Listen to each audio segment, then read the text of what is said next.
बिस्मिल्लाहिर्रहमानिर्रहीम।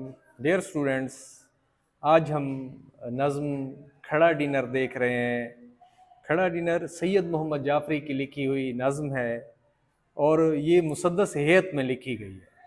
मुसद्दस 6 को कहते हैं। 6 मिसरों पर मुश्तमिल ये नज़्म होती है। जैसे खड़ा डिनर है, गरीब दियार खाते हैं, बने हुए शुतरे बेमुहार खाते हैं और अपनी मेज़ पर होकर सवार खाते हैं, कुछ ऐसी शान से जैसे उधार खाते हैं। इसमें काफ़िया रदीफ़ आपने देख लिया। अब शिकम गरीब की यूँ फर्स्ट एड होती है, डिनर के साए में फ़ौजी परेड होती है। तो आगे फिर काफ़िया रदीफ़ जो है ना 5वें छठे मिसरे में तब्दील हो जाते हैं। जैसे फर्स्ट एड, परेड यहाँ पर बदले हैं, पीछे और काफ़िया रदीफ़ थे। तो ये मुसद्दस हैत होती है और इसमें जो है नज़्म के अशार की तशरीह इसमें 2 शेर दिए जाएंगे। खड़ा डिनर है, गरीब दियार खाते हैं, ये वाले 2 शेर दिए जाएंगे। ठीक है, जो चेंज हुए हैं वो वाला शेर नहीं देंगे।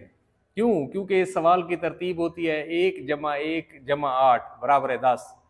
अब जब सबसे पहले आप नज़्म के अशार की तशरीह करते हैं तो सबसे पहले आप उसमें नज़्म का उन्वान लिखते हैं, शायर का नाम लिखते हैं, एक एक नंबर के ये हो गए।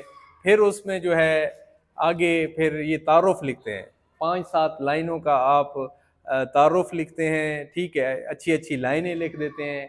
फिर नज़्म के तशरीह तलब अशार में शायर कहते हैं नीचे आके 6-7 लाइनें आप लिख जाते हैं, उसमें मफ़हूम बिल्कुल वाज़ेह और क्लियर आ जाता है। फिर उसमें आप जो है ना रिलेटेड अशार लिखते हैं। हर नज़्म के हवाले से जो बंद है ये मुसद्दस हैत में, ठीक है, तो हर उसमें से रिलेटेड अशार आपके दिए गए हैं। यहाँ पे हम यूं भटक रहे थे जैसे हकीर हों, खाली प्लेट साथ थी जैसे फ़कीर हों।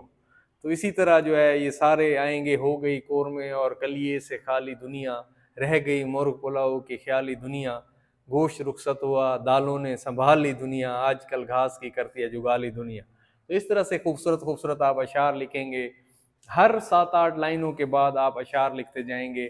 इधर देखें, ये भी अशार हैं और ये भी अशार हैं। ठीक है, तो हर इस सवाल की तरतीब होती है क्योंकि ये जो है 10 नंबर का क्वेश्चन आपका आता है। 10 नंबर के सवाल में आपको तकरीबन 4 से 5 कोई शेरी हवाले हैं, कोई कौल है, कोई हदीस है, वो भी आप लिख सकते हैं। 20 से 25 मिनट में आपने ये सवाल हल करना है। दोनों अशार जो है आप लोगों ने इकट्ठे लिखने हैं। दोनों अशार इकट्ठे लिख के फिर उसकी इकट्ठे तशरीह करने हैं। जब आपने पहली की अगर तशरीह की है तो पहले तशरीह तलब शेर में शायर कहते हैं।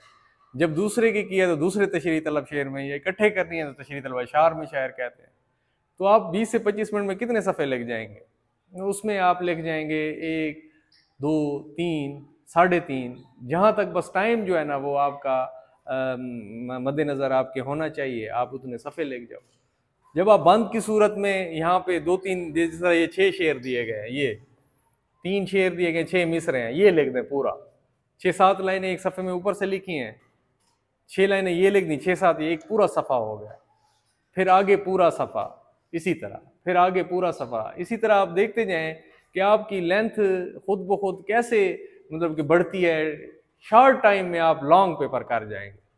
तो ये सवाल का तरीका है। जब आप के मफहूम भी बिल्कुल ठीक है और जो अल्फाज के मायनी हैं वो भी आपने तब्दील किए हैं, मफहूम बिल्कुल वाज़े लिखा है, शुरू वाली लाइनों में लिखा है नज़्म का, तो मफहूम भी बिल्कुल वाज़े है और उसमें रिलेटेड अशार भी अच्छे हैं और खूबसूरत सा तारुफ है।